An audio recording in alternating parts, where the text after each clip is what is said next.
Hey family, this is your friend Kenesha.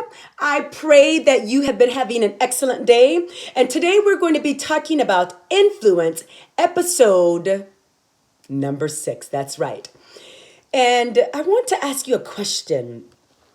How many of you have ever had a situation where there's been someone, whether in your family or on your job, in ministry, that you were trying to influence because you deeply cared about them?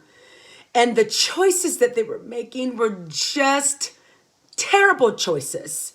And not that the choices even affected you, but because you care about this person, your heart breaks because of the choices they make. Anybody out there? So I want to tell you a story about a situation that recently happened with some family of mine, and just I handled it poorly. Remember, we're talking about influence.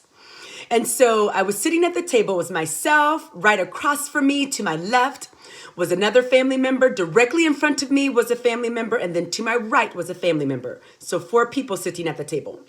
And so the family member that was sitting to my left, they were just trying to be sweet and, trying to reconnect with me. But that was the person who, unfortunately, I wasn't happy with the choices they were making. Did not affect me directly, but I felt like I had the answer of what they needed to do. And really, I did. So the person just began to talk with me and, how are you doing, Kenesha? And tried to catch up with me. And I just sat silent. And eventually I said, you know what? I'm not interested in talking about me. Let's talk about you. In fact, let me tell you, I don't like the decisions that you're making. Let's figure out how that went. Do we think that went well or not? It went downhill. Basically, the conversation ended with the person. Well, first of all, one of my family members and I sort of tag team on this mission to get this person to change their mind because we had the answers for their life. And it ended up an epic failure. Voices were raised. Sweet little Kenesha, voices raised. Now listen, these are people that I love. But voices were raised, and it ended with the person whom I was trying to influence, whom I love, leaving the table, and I had 0 influence in that situation. So let's see a book that I'm reading. I absolutely love this book, and it's called Influencer. It says The Power to Change Anything. And then you'll see it's a multiplicity of authors, and you'll see those authors at the bottom. And man, this is an excellent book. I'll tell you this, it is absolutely excellent. Now, it's going to take some thinking to get through it, but just a wonderful book to how we can help people to change and help organizations to change. And on page 104 it says, Win hearts by honoring choice. It says, the more you try to control others, the less control you gain. So at the table with my family member, the more and more I try to exert my authority upon this family member, the less and less control I had.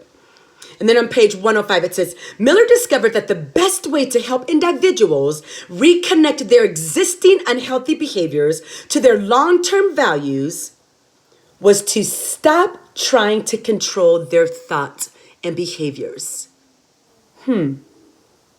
It says you must replace judgment with empathy and lectures with questions. If you do so, that's where you gain influence. It says the instant you stop trying to impose your agenda on others, you eliminate the fight for control. So had I been doing this, had I known this, well, here's the truth. I did know this. I read this book about 2 years ago, but I wasn't living it. And when I went back and picked it up, I thought, here's where it's at. This is why this family member didn't listen. Because whether what I said was right logically or not, that conversation was a matter of control. And I'm trying to control. The family member's trying to control. And because it was not my life, they won. But in theory, we both lost. because whatever the good advice I had could not be received. Not because of them, because of me. And I just want to read one small other portion. This is really good. And this is page 106. It says, what William Miller teaches us is that a change of heart, it cannot be imposed. We cannot make our children, our spouses, our followers, our employees, whatever you want to say, we cannot impose ourselves on them or a change of heart. It can only be chosen. People are capable of making enormous sacrifices when their actions are anchored in their own values. So later, I reconnected with this family member, and I just had to apologize. One, because I cut up with them. So I had to apologize because just the way that I handled it just wasn't good for a relationship, and it was my fault. And so I just began to listen to this particular person and understand their side and understand what they said, to understand what they valued. And then I said, can I share with you some thoughts? And because I had listened, I had sought to understand, then they were opened to my influence. So you see, leaders, as we are going out there now to influence this world, we can do that by listening and understanding what the other person values. And if we can connect to their value, then their hearts can be changed. How many of you want to influence? I know I do. So I have had to and am in the process of changing my style because I want to be a person to add value and to influence my community and to influence this nation. But in order to do that, I cannot impose my will on theirs.